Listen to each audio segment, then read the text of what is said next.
আমির এবং নায়েবে আমিরকে যেন এই মির্জা আব্বাস হারাইতে পারে। স্নাইপার ইউনিট টাইপ 69 MK2G এবং তার মাথার উপর একটা শেড বা একটা খাঁচা দেখা যাচ্ছে আর কি, মানে একদম শুট করে দেওয়া উচিত ভাই। দেখেন তাকায় দেখেন, ওটা একটা গেট আছে, গেটের ওই পারে নিয়ে চলে গেল। এর প্রধান টার্গেট বিটিআর সিরিজের এপিসি বা আইএফভি এবং স্বল্প উচ্চতার উড়ন্ত হেলিকপ্টার। 71 में जो हमने ऑपरेशन किया था वो गलत था, बिल्कुल गलत था। দেখছেন हमारी फौज ही ने इलेक्शन करवाए, इलेक्शन जीते उनकी पार्टी और उसी के ऊपर ऑपरेशन कर दी। 1300 মিটার আর কি। তো এইগুলি ভালো আর কি, এবং একেবারে তাক করে আছে ভাই ঢোক।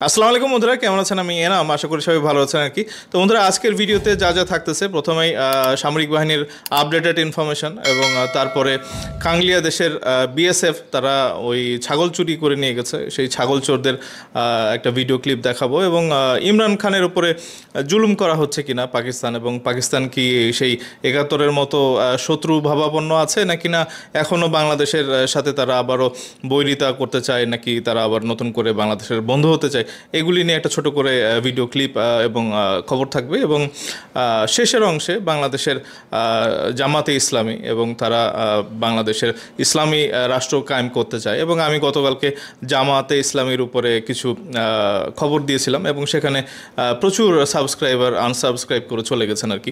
তা আমার মনে হয় যে আমি বারবার বলেছি যে অন্ধভক্ত, যেটা মানে যে কোনো দলেরই হোক না কেন, বিএনপি বা জামাত ইসলামী, তারা বাংলাদেশের ব্যাপারে যদি আমি কোনো ক্রিটিসাইজ করি আর কি, তাদের দলের বিরুদ্ধে যায়, আপনারা যদি সহ্য করতে না পারেন, যে কোনো দলেরই আর কি, অন্ধকানা বা অন্ধভক্ত বা দলকানা, এরা আমার চ্যানেলে থাকবেন না। দয়া করে আপনাদেরকে বলবো যে ভিডিও দেখেন না, অন্য যেসব ইউটিউবার আছে, ইনফ্লুয়েন্সাররা আছে, তাদের আদর্শে আপনারা চলেন, এবং আপনাদের মাথা থেকে ওই জিনিসটা বাদ দিতে হবে যে আপনাদের মনের মতো সবাই হবে আর কি। তো বন্ধুরা, আমি বারবার বলেছি যে আমি দেশপ্রেমিক নাগরিকদের একটা প্ল্যাটফর্ম তৈরি করতে চাই, এবং এখানে বাংলাদেশের দালাল যারা আছেন, বাংলাদেশের পক্ষের শক্তি, স্বাধীনতা সার্বভৌমত্বের পক্ষের শক্তি, তারা এখানে থাকবেন না। ওই দলকানা অন্ধভক্ত বা যারা নাকি যাদের বোধ বিবেক কাজ করে না, তারা সারাক্ষণ নিজের দল নিয়ে চিন্তা করে আর কি, তো তাদের দরকার নেই।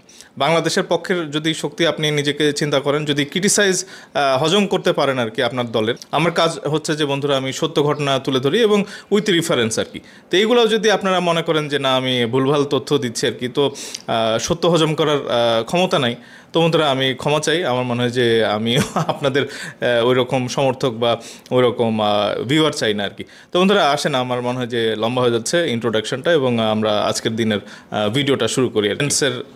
তো বন্ধুরা, প্রথমে আমি কয়েকদিন আগেই বলেছিলাম যে কোপ কেজ মানে ট্যাঙ্কের উপরে একটা খাঁচার মতো ব্যবহার করা হয়, এবং এটা ওই ড্রোন থেকে যে নিক্ষেপ করা যেই বোমগুলি আর কি, যেগুলি ট্যাঙ্ক বিধ্বংস করে দেয় আর কি, তো সেগুলো থেকে বাঁচার জন্য এক ধরনের কেজ, একটা খাঁচা ব্যবহার করা হয়, এবং এটা আমরা ইউক্রেন রাশিয়াতে প্রচুর দেখেছি। তো এইটা বাংলাদেশে চালু করেছে, এবং দেখেন এখানে একটা মহড়ার মধ্যে এরকম একটা ছবি আমরা পাচ্ছি।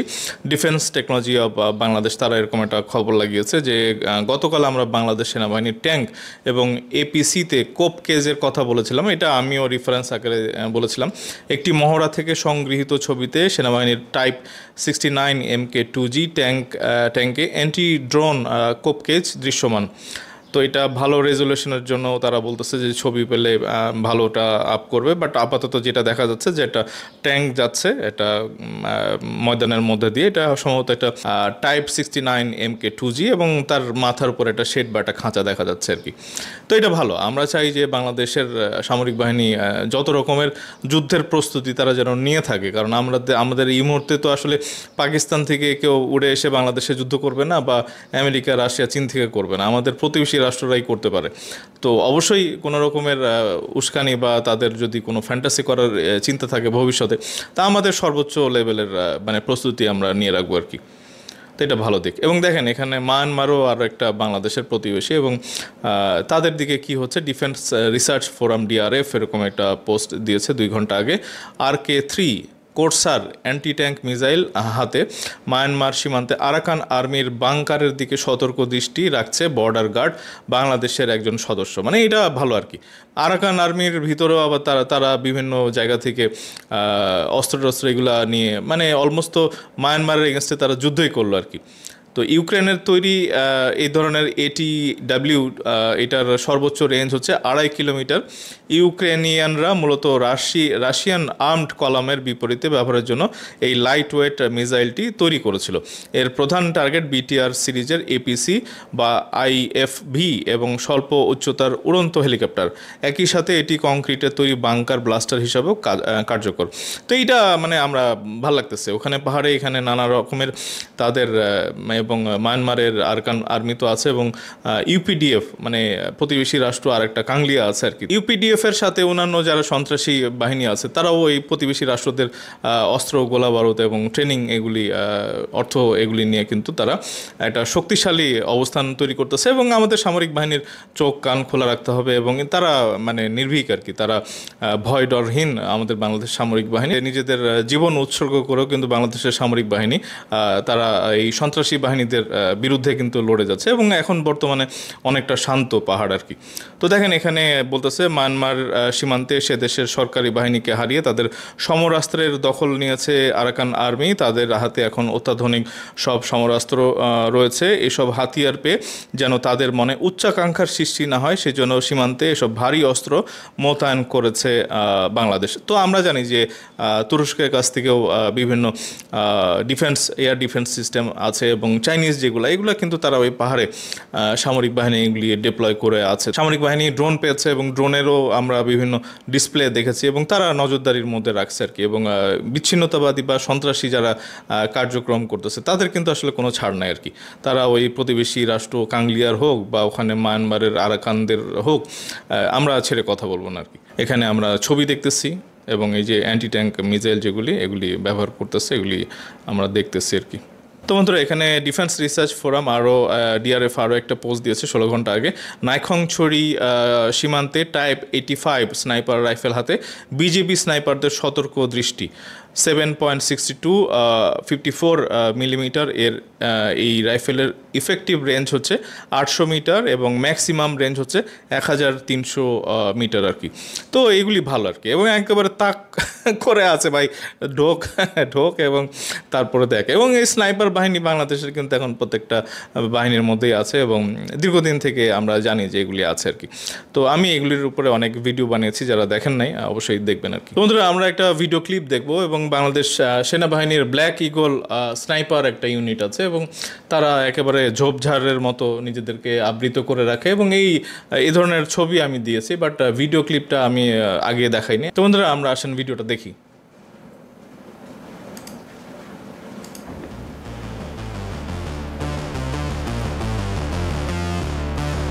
বাহ, এই যে ঝোপঝাড় লাগানো,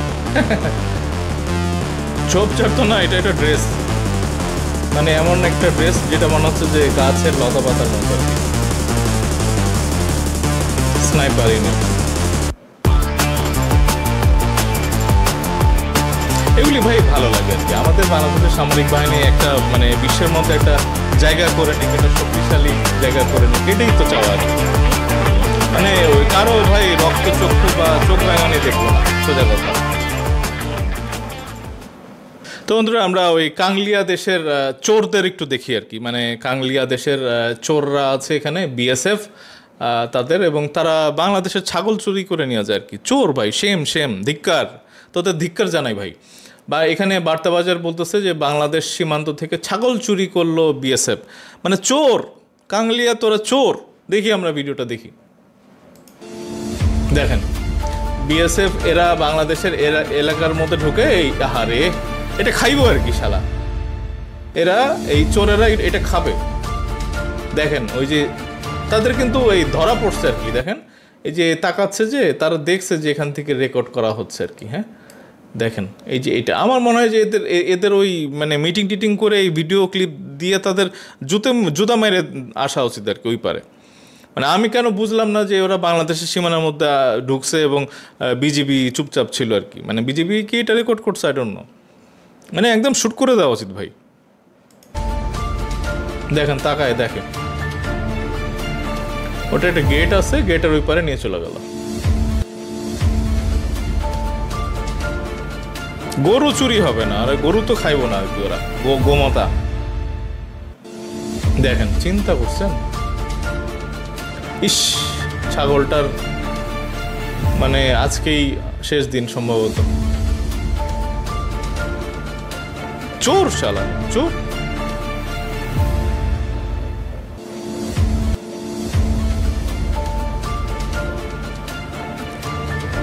মানে এটার একটা প্রতিবাদ করতে হবে আর কি, হ্যাঁ, সরকারের তরফ থেকে।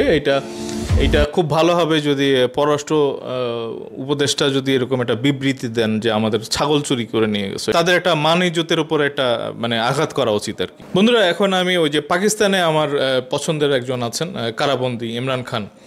মানে বিশ্বকাপ আসলে ওই ইমরান খান না হলে কিন্তু সেদিন পাকিস্তান জিততে পারতো না, এবং তারপরে কিন্তু পাকিস্তানের প্রতি আসলে যে একটা ধারণা সেটা কিন্তু অনেকের চেঞ্জ হয়ে গেছে। মানে আমরা জানি যে ইমরান খানের ওই বিশ্বকাপটা একটা পাকিস্তানের একটা ভালো ব্র্যান্ডিংয়ের জন্য খুব কাজে লাগছিল। তো এখন ওই ইমরান খানের জন্য আসলে দুঃখ করার, কান্না করার কিন্তু কেউ নাই। মানে তারা এমন করে ওই পাকিস্তানের কথা বলতেছি, ভাই এখানে বন্ধু রাষ্ট্র পাকিস্তান জিন্দাবাদ, বাংলাদেশ জিন্দাবাদ। আমরা জানি যে আপনারা এক পক্ষ আছেন যে পাকিস্তানকে আবার মানে একেবারে নিজের আবার নতুন করে একটা প্রভু রাষ্ট্র বানায় ফেলছেন আর কি। তো যাই হোক, সেটার বাইরে গিয়ে সামরিক যখন একটা সামরিক বাহিনীর একটা কোঅপারেশনের ব্যাপার থাকবে, বা ভারতের বিরুদ্ধে যখন একটা অবস্থান নেওয়ার একটা ব্যাপার থাকবে, তখন পাকিস্তানকে নিয়ে লাফালাফি করেন, কোনো সমস্যা নেই। কিন্তু আমাদের ৭১-এর ব্যাপারগুলো তো আসলে একেবারে মাথা থেকে ডিলিট করে দেব, রিসেট করে দেব, এটা তো এক্সপেক্টেড না। তো যাই হোক, এখানে বার্তাবাজার এরকম একটা খবর লাগিয়েছে যে ইমরান খান গাদ্দার, শেখ মুজিবুর রহমানের ভক্ত, পাকিস্তান সশস্ত্র বাহিনীর ঔদ্ধত্যপূর্ণ বিবৃতি। তো দেখেন এখানে মানে আইএসপিআর পাকিস্তানের এবং তাদের যে মিডিয়া উইং আছে, তাদের ওখানে ডিজি একজন আছে আর কি, মহাপরিচালক লেফটেন্যান্ট জেনারেল আহমেদ শরীফ চৌধুরী। তো এইটা আপত্তিজনক কথা বলছে, এবং আমি মনে করি যে বাংলাদেশ সরকারের একটা প্রতিবাদ করা উচিত, এবং এটা ঔদ্ধত্যপূর্ণ আচরণই বলা যায়। আমাদের দেশের এটা মানে অপরাধী হোক, বা আমাদের এক পক্ষের জাতির পিতা হোক, বা অনেকে বঙ্গবন্ধু বলেন, নিকোল তো বঙ্গবন্ধু বললে অনেকের আক্রোশের শিকার হয়ে গেছে আর কি, মানে বিশেষ করে ইলিয়াস হোসেন যারা আছেন আর কি তাদের। তো এইগুলি দরকার নাই। মানে বাংলাদেশের আসলে চোরের বিপক্ষেও যেন কোনো রাষ্ট্র কি বলে আক্রমণাত্মক কথা বলতে না পারে। মানে এইটা আমাদের সেফটি সিকিউরিটি, এটাই তো আসলে স্বাধীনতা, সার্বভৌমত্ব। আমরা তো ওই পাকিস্তান ভারতের ইন্টারনাল কাউকে নিয়ে ওই গাদ্দার বা এইটা ওইটা বলি না। আমরা কি বলি যে অসীম মনির হচ্ছে গাদ্দার, তাদের ডেমোক্রেসি ধ্বংস করে দিছে, সেই ওখানকার নতুন গাদ্দার মির্জাফর, এগুলো তো বলি না। মোদিকেও তো আমরা এভাবে মানে স্ল্যাং ওয়ার্ড ইউজ করি না, বলি না তো। ওখানে দেখেন, ওখানে বাবরি মসজিদ নির্মাণের জন্য তারা চাঁদা নিয়ে তাদের একেবারে বিশাল মানে কর্মযজ্ঞ শুরু হয়েছে আর কি।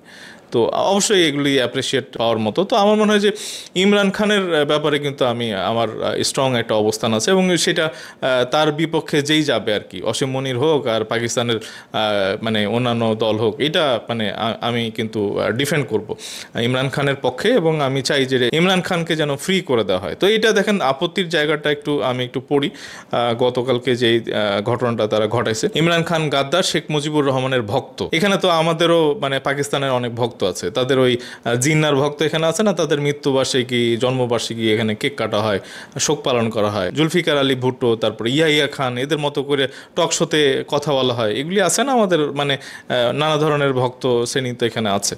তো ভক্ত থাকা তো আসলে কোনো ক্রাইম দেখি না, যে যেভাবে পারে মানে নিজেদের আসলে অস্তিত্বটা স্বীকার করে, বাংলাদেশের স্বাধীনতার সার্বভৌমত্ব স্বীকার কইরা প্রেম মানে করেন, সমস্যা নাই।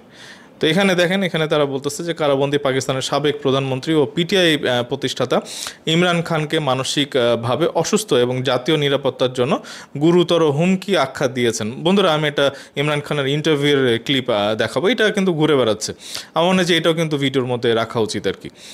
তো পাকিস্তান সামরিক বাহিনীর গণমাধ্যম শাখা আইএসপিআর এর মহাপরিচালক লেফটেন্যান্ট জেনারেল আহমেদ শরীফ চৌধুরী গতকাল শুক্রবার রাওয়ালপিন্ডিতে 2 ঘন্টার বেশি সময় ধরে চলা এক উত্তপ্ত সংবাদ সম্মেলনে তিনি ইমরান খানের সশস্ত্র বাহিনী বিরোধী প্রচার নিয়ে কঠোর বক্তব্য দেন। অত্যন্ত ঔদ্ধত্যপূর্ণ ভাবে বাংলাদেশের স্বাধীনতা সংগ্রামের অবিসংবাদিত নেতা বঙ্গবন্ধু শেখ মুজিবুর রহমানকে গাদ্দার বলেন এই পাক সেনা কর্মকর্তা। আমি আমার এই ভিডিওতে এটার প্রতিবাদ করতেছি এবং আমি চাই যে ডক্টর ইউনূস সরকার ওই শাহবাজ শরীফের সাথে তার অনেক প্রেম প্রীতি বন্ধুত্ব সম্পর্ক থাকুক না কেন, বা বাংলাদেশের সামরিক বাহিনীর সাথে তাদের সামরিক বাহিনীর নানা ধরনের চুক্তি টুক্তি এগুলি থাকুক না কেন, প্রতিবাদ ভাই জানাইতে হবে। বাংলাদেশের চোরের এগেনস্টেও যদি কেউ বলে যে সে ওই গাদ্দারের সাথে মানে বন্ধুত্ব বা ভক্ত সে, এইটা ভাই মানবো না। তো দেখেন এখানে শেখ মুজিবুর রহমানকে জড়িয়ে বক্তব্য দেওয়া হয়েছে সংবাদ সম্মেলনে। জেনারেল চৌধুরী বলেন, ইমরান খান নিজের রাজনৈতিক অবস্থান ব্যাখ্যা করতে গিয়ে বারবার বঙ্গবন্ধু শেখ মুজিবুর রহমানের সঙ্গে নিজের তুলনা করেন এবং অতীতের রাজনৈতিক সিদ্ধান্ত নিয়ে বিকৃত ব্যাখ্যা দেন। আইএসপিআর ডিজি বলেন, আপনাদের আরও একটি উদাহরণ দিই, তার সোশ্যাল মিডিয়া টুইট দেখলে বুঝবেন তিনি গাদ্দার শেখ মুজিবুর রহমানের কত ভক্ত, তার কারণে কত দুঃখ তার কারণে কত দুঃখ তার মানে শেখ মুজিবের কারণে তার অনেক দুঃখ। বারবার তাকে কোট করে এবং তার উদাহরণ দেয়, কারণ তিনি মনে করেন তিনি সব বোঝেন, বাকিরা সব ভুল। তো এটা প্রতিবাদ জানায়। তো শেখ মুজিবুর রহমান আওয়ামী লীগের পিতা হতে পারে, তাকে আমরা জাতির পিতা মানে কখনোই মনে করিনি, এবং 71 সালে কিন্তু তার মানে কন্ট্রিবিউশন আছে, মানে ওই নিজে যখন আত্মসমর্পণ করলো আর কি পাকিস্তানের বাহিনীর কাছে, তার ওই সময় পর্যন্ত কিন্তু সে তখনও কিন্তু বাংলাদেশের একজন নেতা আর কি, এবং এটা পলিটিক্যাল একটা যে মুভমেন্ট ছিল, তো সেখানে কিন্তু উনি নেতৃত্ব দিয়েছেন। তো এইটা কিন্তু অস্বীকার করার উপায় নেই। শেখ মুজিবকে যদি গাদ্দার বলতে পারে, যদি জামাত ইসলামী ক্ষমতায় আসে, তো তাইলে তো তারা ওই শহীদ জিয়াকে আবার বিচারও করে ফেলবে, খুনি ডাকবে, বিচার করবে। এটা তো মানে তাদের কাছ থেকে অস্বাভাবিক কিছু না। কারণ শহীদ জিয়া যখন স্বাধীনতার ঘোষণা করেন এবং রিভল্ট বলে উনি পাকিস্তানি আর্মির বিরুদ্ধে দাঁড়িয়ে যান, তো তখন তো তার বস টস যেগুলো ছিল এগুলি সব পাকিস্তানি, তাদেরকে উনি হত্যা করে কিন্তু উনি রিভল্ট করেছিলেন আর কি। তো এইটাকে ওই পাকিস্তান অসীম মনির ছাড় দিবে, এইটা কিন্তু আমি মানি না। এবং একটা পক্ষ দেখেন অনেকে বলতেছেন যে তারেক রহমান আসতে পারতেছে না, কারণ এইটা নাকি বিএনপির লোকেরাই ছড়িয়েছে। এটা ওই জামাত ইসলামীর লোকেরাই ছড়াইছে, তাদের তো এখন নেটওয়ার্ক বড়, আওয়ামী লীগ জামাত এখন সব মিলে ঝুলে একাকার। এবং এক পক্ষ এগুলি ছড়াচ্ছে যে তুরস্ক কিলার পাঠাইছে বাংলাদেশে এবং তারেক রহমান ওই তুরস্কের ভয়ে নাকি আসতেছে না। তো এইটা যদি সত্যি হয়ে থাকে, এইটা বিএনপি করছে, এটা আমার বিশ্বাস হয় না। অনেকে ভিডিও বানাচ্ছেন, ভিডিও বানিয়ে ছাড়তেছেন, তো এইগুলি আপনাদের তো ন্যূনতম মানে মস্তিষ্কের একটা ঘেলু থাকতে হবে। এইটা ভাই মেকিং আর কি, এটা টোটাল জিনিসটা যদি বিএনপির কেউ করে থাকে, এরা সব গুপ্ত। এখানে জামাতের লোকজন আছে, এখানে আওয়ামী লীগের লোকজন আছে, তারাই সব বলবে যে তুরস্কের কারণে তারেক রহমান আসতেছে না। যদি রিয়েল একটা মানে হুমকি থাকে তারেক রহমানের, তাহলে এটা তুরস্ক না, এটা পাকিস্তান রে ভাই। 71-এর ওরা চায় যে জামাত ইসলামী যে কোনোভাবে যেন ক্ষমতায় বসে, তো তার কারণে ওই মানে ফ্যাসিস্টকে তারা মানে কালপ্রিট বইলে এখান থেকে লাথায় বাইট করছে। তো তাদের তো একটা মানে ভিতরে একটা অ্যাক্টিভিটি ছিল, এটা অবিশ্বাস করার কিছুই নাই। এবং দেখেন তাদের যদি অ্যাক্টিভিটি নাও থাকে, কিন্তু এখন কিন্তু চলে আসছে, তারা চাইবে যে আরেকটা যেই মানে পথের কাটা আছে আর কি বিএনপি, এটাকে যদি তারেক রহমান এবং বেগম খালেদা জিয়াকে মাইনাস করে দেওয়া হয়, তাহলে তো আসলে এটা টিকবে না। তো জামাত ইসলামের জন্য তখন আওয়ামী লীগ তো আর ফিরতে পারতেছে না, তাহলে বাংলাদেশের শাসন ক্ষমতা কার থাকবে? জামাত ইসলামী। ইমরান খান বাংলাদেশের স্বাধীনতার সার্বভৌমত্বের প্রশ্নে 71-এ যে মানে পাকিস্তানিরা বর্বরতা চালিয়েছিল, এটা কিন্তু উনি বারবার বলছেন। এটা মানে এই না যে উনি শেখ মুজিবের ভক্ত ছিল, এই সেই। উনি 18 কোটি মানুষের পক্ষের একটা মানুষ, আমরা এটা মনে করি আর কি। তো এইটা যদি শেখ মুজিবকে যদি গাদ্দার বলে, তাহলে বাংলাদেশকেও তো তাহলে তারা গাদ্দার বলবে। দেখি কি বলে এখানে ইমরান খান এখানে ইন্টারভিউতে উনি কি বলতেছে। এটা 2011 सालेर इंटरव्यू देखिए कि 71 में जो हमने ऑपरेशन किया था वो गलत था। बिल्कुल गलत था। देखसेन हमारी फौज ही ने इलेक्शन करवाए, इलेक्शन जीते उनकी पार्टी और उसी के ऊपर ऑपरेशन कर दी। और মানে বলতেছে যে 71 সালে সামরিক যে ইয়ে করা হয়, হামলা করা হয়, এটা কি পাকিস্তানের উচিত হয়েছে? তো বলছে না, এটা অবশ্যই ভুল হয়েছে। এবং ইলেকশন হয়েছিল এবং ইলেকশনে যেই পার্টিটা জিতছে, আওয়ামী লীগের কথা বলতেছে, বাংলাদেশের এই পক্ষের ইস্ট পাকিস্তানের এরা, আমরা জিতেছি আর কি ইলেকশনে। তো যারা জিতছে তাদের উপরেই তারা গুলি চালাইলো। তো এইটা তো ঠিক হয়নি, এটা বলতেছে ইমরান খান। দেখি আবার কি বলে। फौजी ने इलेक्शन करवाए, इलेक्शन जीते उनकी पार्टी और उसी के ऊपर ऑपरेशन कर दिया। और ऑपरेशन किया ऐसा कि आप जब भी शहरों में, अब फौज का कसूर नहीं, आप फौज को शहरियों के अंदर अटैक करवा दे, एक बस्ती से गोली आती है, वो सारी फौज उधर उनको उड़ा देती है। মানে বলতেছে যে একটা বস্তি থেকে একটা গুলি আসলো, ওই ফৌজ যেটা করছে যে পুরো বস্তিটাই উড়াই দিছে আর কি। তো এইটা মানে উনি তো সত্যিই কথাটা বলছে, এবং উনি সারা বিশ্বের খবর দেখেন। এখনও কিন্তু তারা এগুলি মানে না। ওরা এখনও আমাদের মুক্তিযুদ্ধকে ওই ইন্ডিয়ান কনস্পিরেসি বলে, শেখ মুজিব আর ইন্ডিয়া এগুলি নাকি কনস্পিরেসি করে, এটা অনেকে আমরাও বলি আর কি। আমরা তাদের লেজ এখনও এখানে রয়ে গেছে আর কি। তো তারা আবার বাঙালি না বাংলাদেশি এটা জানি না। এখানে তো অনেকে বিহারিরাও আছে, এখন বিহারিরাও আবার পাকিস্তানের টানে আবার বাংলাদেশকে অস্বীকার করে কিনা। তো এইগুলো তো ভাই স্বাধীনতার সার্বভৌমত্বের উপর একটা হুমকি। कभी भी नहीं हमें करना चाहिए, ये कभी मिलिट्री ऑपरेशंस नहीं करने चाहिए थे। इतना बड़ा जुल्म हुआ उनसे और हमारे से झूठ बोला गया। মানে এত বড় বাংলাদেশের উপরে মানুষের সাথে একটা জুলুম হয়েছে, এটা কিন্তু ওখানে বলতেছে যে আমাদের সাথে মিথ্যা বলা হয়েছে। এবং ইনি এখানে বলবে যে তাদের ওখানে একটা টেলিভিশন হয়েছে, একটা টেলিভিশনে একটা লিখিয়ে দেওয়া গল্প তারা বলছে আর কি। এবং তারা, পাকিস্তানিরা আসল ঘটনা জানে না, পাকিস্তানিরা আসল ঘটনা এখনও জানে না। পাকিস্তানের ওই পাঠ্যপুস্তকে যেই ওই স্কুলের বাচ্চারা যে কয়টা মানে ক্লাসে পড়ে আর কি বাংলাদেশের 71-এর যুদ্ধ নিয়ে, এটা তারা ওই ইন্ডিয়া পাকিস্তানের যুদ্ধ হিসাবে চিন্তা করে। তাহলে আমাদের ওই যে 2000 পিনাকি যে বলছে 2000 মারা গেছে, তো 2000 মানুষ যে মরলো, এটা কিভাবে মরলো আর কি। আমরা তো জানি যে 30 লক্ষ শহীদ হয়েছে বাংলাদেশে, এবং 2 লক্ষ মা বোনের ইজ্জত গেছে আর কি। प्रोपेगेंडा था, एक ही पीटीवी था, एक ही अखबार कंट्रोल थी। हम यहाँ लड़ते फिर रहे। मैं इंग्लैंड गया, सबसे लड़ा हूं कि नहीं नहीं, हमने, पाकिस्तान ने बिल्कुल ठीक किया, ये हिंदुस्तान की साजिश थी। बाद में जाके जब पता चला, एक मेरा दोस्त अशरफुल हक जो उस वक्त बांग्लादेश की ईस्ट पाकिस्तान की अंडर 19 का कैप्टन था, जो मैं आखिरी, हमने पाकिस्तान वेस्ट पाकिस्तान अंडर 19 और ईस्ट पाकिस्तान अंडर 19 का मार्च 71 में मैच हुआ था। वो आखिरी दफा था, आखिरी जहाज। মানে 71-এর মার্চে ওরা আসছিল বাংলাদেশে, মার্চ বাংলাদেশের अंडर 19 বোধহয় বললো, রাইট? में जाके जब पता चला, एक मेरा दोस्त अशरफुल हक जो उस वक्त बांग्लादेश की ईस्ट पाकिस्तान की अंडर 19 का कैप्टन था, মানে अंडर 19 টিমের যে ক্যাপ্টেন, তার দোস্ত বাংলাদেশে ইস্ট পাকিস্তানের ছিল ওই সময়। মার্চে সে খেলতে আসছিল এবং সে এইসব বলছে যে বাংলাদেশের মানুষের সাথে তো পাকিস্তান অন্যায় করতেছে। এবং পরবর্তীতে ইংল্যান্ডে যখন সে গিয়েছিল, তখন সে আরও মানে প্রুফ পায়, এবং তাকে বলা হয়েছে যে বাংলাদেশে কতটা জেনোসাইড হয়েছে, এবং সেভাবে কিন্তু সে আরও মানে তথ্য নিয়ে সে জানে। কিন্তু সে বলতেছে যে না, এটা ভুল, মিথ্যা বলা হয়েছে আমাদেরকে। তো এটা তো ভাই সত্যি রে ভাই। মানে অসীম মনির এখন এই লোকটারে ওই বঙ্গবন্ধু আমরা বলি না বলি এটা তো বিষয় না, কিন্তু শেখ মুজিবকে গাদ্দার বলার এর সাহস আসলো কোত্থেকে? আমি আওয়ামী লীগ করি না, আমি ফ্যাসিস্টের বিরুদ্ধে যতটুকু পারি আমরা সোচ্চার ছিলাম, আমরা কথা বলেছি, আমরা আন্দোলন করেছি। তো এখনও আমরা চাই না, আমরা শেখ হাসিনার ফাঁসি চাই। ভারতের প্রত্যেকটা মানে কাংলিয়া দেশের যে আগ্রাসন, এটা নিয়ে প্রত্যেকটা ভিডিও আমার আছে ভাই। তো দেখি উনি কি বলে। जो मैं आखिरी, हमने पाकिस्तान वेस्ट पाकिस्तान अंडर 19 और ईस्ट पाकिस्तान अंडर 19 का मार्च 71 में मैच हुआ था। वो आखिरी दफा था, आखिरी जहाज गया, उसके बाद ऑपरेशन, मार्च 71 में ऑपरेशन हो गया। तो मुझे याद है कि वो मुझे तब कह रहा था कि इमरान यहाँ बड़ा या बुरा तासुर पड़ रहा है और लोग पाकिस्तान से अलहदगी की कर रहे हैं, और वो बड़ा प्रो पाकिस्तान था। तो जब वो मुझे 3 साल के बाद ऑक्सफोर्ड में मिला, उसने मुझे बताया कि हुआ क्या हुआ। মানে ওই যেই বা ইস্ট পাকিস্তানের যে দলের ক্যাপ্টেন ছিল, উনি কিন্তু প্রো পাকিস্তান ছিল, এবং সে বলতেছে যে মানুষজন কিন্তু আলাদা হয়ে যাচ্ছে, মানে যখন ওই মার্চে খেলতে আসছিল ওই সময় বলছিল, এবং এটা কিন্তু ঠিক করতেছে না। পরে যখন সে তার साथ আবার কথা বলে, তখন সে কি বলতেছে শুনে। कत्लेआम हुए, कैसे तो जो कितने लोग गलतियां मारे हमने गए। मशरकी पाकिस्तान में की, वो हमें बलूचिस्तान में और फाटा में नहीं करनी चाहिए।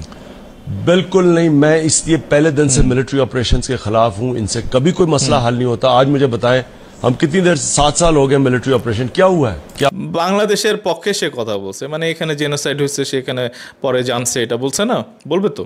তো এইটাই হচ্ছে তার অপরাধ, মানে তাকে আমার সবচেয়ে প্রিয় একটা ক্রিকেটার ছিলেন, তো এইটা মানে খুব অন্যায় করতেছে পাকিস্তান, এবং এইটার আসলে প্রতিবাদ জানাই, এবং আমি চাই যে ইমরান খান যেন খুব দ্রুত মুক্ত হয় আর কি। তো বন্ধুরা, আমি ভিডিওর শেষ অংশে চলে আসছি, এবং শেষ যেই খবরটা আপনাদেরকে দেখাবো সেটা হচ্ছে ঢাকা 8 আসনে মির্জা আব্বাসের প্রতিদ্বন্দ্বী ডাকসুর ভিপি সাদিক কায়েম। তো এই ইলেকশন ইঞ্জিনিয়ারিংয়ের তো প্রসেস এগুলো হচ্ছে, এগুলো আমরা ওই জুলকারনাইন সাহেরের ভিডিও এইসব দেখে কিন্তু আমরা মানে ক্লিপ দেখে কিন্তু আমরা বুঝতে পারতেছি। এবং দেখেন, সাদিক কায়েমকে ওই পিনাকি ইলিয়াস তারা ওই এখানে মির্জা আব্বাসকে পছন্দ করে না, এই কারণে সাদিক কায়েমকে ওখানে সেট করছে, কারণ সাদিক কায়েম তো ঢাকা বিশ্ববিদ্যালয়কে একদম জান্নাত বানায় ফেলছে আর কি। মানে সে ওখানে 3টা মানে ভিপি বিভিন্ন জায়গাতে জামাতের ভোট মানে চেয়ে বেড়াচ্ছে। তো আমি আসলে মনে করি যে ঢাকা 8 কিন্তু তারা ইঞ্জিনিয়ারিং করে সেট করে ফেলছে, তারা নিশ্চিত যে সাদিক কায়েমকে ওই জিতায় ফেলতে পারবে এবং মির্জা আব্বাসকে হারাতে পারবে আর কি। মানে ওখানে যত রকমের যেসব পয়েন্টে তারা ওই ইলেকশন ইঞ্জিনিয়ারিংয়ের সুযোগ আছে সব জায়গাতে করে ঢাকা 8টা তারা নিশ্চিত হয়ে গেছে যে সাদিক কায়েমকে দিয়ে একটা ভিক্টরি নিয়ে আসতে পারবে এবং মির্জা আব্বাসকে হারাতে পারবে।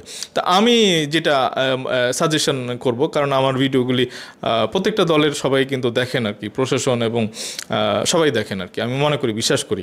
তো বিএনপির যদি কেউ, আপনারা হাইকমান্ডের কেউ আমার ভিডিওটা দেখেন বা এই ভিডিওটা যদি তাদের কাছে কেউ পৌঁছিয়ে দেন আর কি, কারণ আমি চাই যে মির্জা আব্বাস যেন সংসদে যায় আর কি। এবং তাকে যেটা আমি চাইবো সেটা হচ্ছে যে জামাতে ইসলামের যে ইলেকশন ইঞ্জিনিয়ারিং, আমি গতকালকে ভিডিওতে এরকম তাদেরকে ধুইছি ভাই জামাতে ইসলামীকে, মানে এই দলটা তো আসলে জেনুইনভাবে এটা মুনাফিকের দল আর কি, এটা একটা গাদ্দারের দল। 71-এ বাংলাদেশের স্বাধীনতা সাধারণতের বিরুদ্ধে দাঁড়াইছে, 90-এ তাদের কোনো ভূমিকা ছিল না, 24-এ মানে 24-এর আগে 16 বছর তাদের কোনো ভূমিকাই ছিল না। এটা বাংলাদেশের মানে স্বাধীনতার সাধারণতের পক্ষের একটা শক্তি হইতে পারে না জামাতে ইসলামী। আপনারা জামাতে ইসলামের যারা অন্ধভক্ত আছেন আপনারা এখানে বুলি করেন না। তো আমি যেটা চাইবো যে জামাতের আমির যেখান থেকে দাঁড়াচ্ছে, নাইবে আমির যে কয়টা আছে, একজন সম্ভবত 3টা জায়গা থেকে বা 5টা, আই ডোন্ট নো, 3টা জায়গা থেকে হয়তো দাঁড়াতে পারে আর কি, কারণ খালেদা জিয়া এবার 3 জায়গা থেকে উনি নমিনেশন প্রাপ্ত হয়েছেন আর কি। তো মির্জা আব্বাসকে একটা জায়গা ছেড়ে দিতে হবে, ওই জামাতের আমির যেই জায়গা থেকে দাঁড়াচ্ছে, আর হচ্ছে জামাতের নায়েবে আমির। আমরা দেখতে চাই যে এখানে যদি ইলেকশন ইঞ্জিনিয়ারিং হয়, ওই 2টা জায়গাতে যেন ওই আমির এবং নায়েবে আমিরকে যেন এই মির্জা আব্বাস হারাইতে পারে। মানে ওদের একটা শিক্ষা হওয়া উচিত ভাই, এই পিনাকি ইলিয়াস এবং জামাতের এদের একটা শিক্ষা হওয়া উচিত। এবং ডেফিনেটলি আমরা ওই সব জায়গাতে নজর রাখবো, জামাতের আমির এবং নায়েবে আমিরের পজিশন থেকে এই মির্জা আব্বাসকে আরও 2টা টিকিট দেওয়া হোক, এটা আমার দাবি। আপনারা আমার বিএনপির যারা আছেন, আমার মনে হয় যে সর্বোচ্চ কর্তৃপক্ষ যিনি আছেন তারেক রহমান সাহেব, তার কাছেও আমি অনুরোধ করব যে আপনি মির্জা আব্বাসের জন্য অন্তত এই সুযোগটা করে দেন। মানে এইটা নেওয়া যাবে না, এইটা মানে তারা কনফার্ম হয়ে গেছে যে এই সাদিক কায়েম এখানে জিতবে, এবং সেইভাবেই কিন্তু মির্জা আব্বাসকে হ্যামারিং করার জন্য কিন্তু এই খেলাটা তারা খেলতেছে। এবং আমরা যেন দেখতে চাই যে বিএনপিও মির্জা আব্বাসকে দিয়ে এখানে যদি হেরেও যায়, জামাতের আমির এবং নায়েবে আমিরকে যেন এই মির্জা আব্বাস পরাজিত করতে পারে অন্য জায়গাতে। তো বন্ধুরা, আমার মনে হয় যে ভিডিওটা লম্বা হয়ে গেল, যারা এতক্ষণ সাথে ছিলেন সবাইকে ধন্যবাদ জানাচ্ছি, সবার মঙ্গল কামনা করতেছি, সবাই ভালো থাকেন, সুস্থ থাকেন, নিরাপদে থাকেন, এবং ভিডিওগুলি শেয়ার করে দিবেন যারা বাংলাদেশের স্বাধীনতার সার্বভৌমত্বের পক্ষের শক্তি আর কি, যারা গাদ্দার না, যারা মির্জাফর না। অবশ্যই আপনাদের দায়িত্ব এখন হচ্ছে যে এই কি বলে ভারতের দালাল এবং যারা কেউ নিজেদেরকে পাকিস্তানের দালাল মনে করেন, এই বিভিন্ন দালাল থেকে বাংলাদেশের দালাল যারা আমরা আছি, আমাদেরকে এই দেশটাকে আমাদেরকেই রক্ষা করতে হবে। তো বন্ধুরা, দেশপ্রেমিক সবারই কিন্তু দায়িত্ব থাকতেছে এই ভিডিওগুলি যেন বেশি রিচ পায় এবং চ্যানেলটা যেন বেশি রিচ পায়, এই কারণে নিজেদের চ্যানেল মনে করে বেশি বেশি করে লাইক করবেন, কমেন্ট করবেন এবং শেয়ার করে দেবেন বন্ধুরা। তো বন্ধুরা, এখনকার মতো এইটুকুই, খুব তাড়াতাড়ি ফিরবো, সাথে থাকেন। ধন্যবাদ সবাইকে, আসসালামু আলাইকুম।